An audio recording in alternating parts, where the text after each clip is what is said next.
नमस्कार. उद्याच्या जागतिक महिला दिनानिमित्त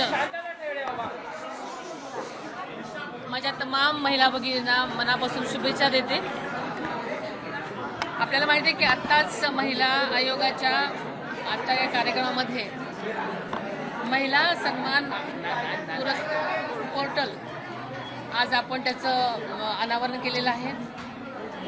या पोर्टलमुळे महाराष्ट्रातल्याच नव्हे तर सगळीकडच्या महिलांना, मुलींना जर त्यांच्यावर कधी अत्याचाराची वेळ आली, सायबर गुन्हे झाले किंवा काहीही असेल तर त्या नक्कीच आपल्या कॅथलिकवरून त्या तक्रार नोंदवू शकतात. आणि हे पोर्टल संबंध पोलीस यंत्रणेशी जोडलेलं असल्यामुळे त्यांची तक्रार लगेच नोंदवली जाईल आणि त्यांना जो काही गुन्हा असेल, ज्या प्रकारचं त्यांचा काही तक्रार असेल त्या तक्रार कक्षामध्ये त्यांची जाईल तक्रार आणि नक्कीच त्यांना यामधून तात्काळ न्याय मिळण्याची व्यवस्था याच्यामध्ये आहे.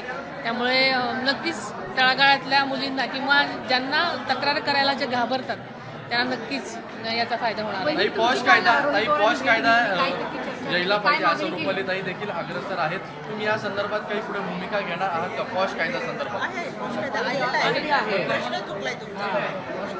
आहे आणि तो चौथा जी आर त्याचा आला.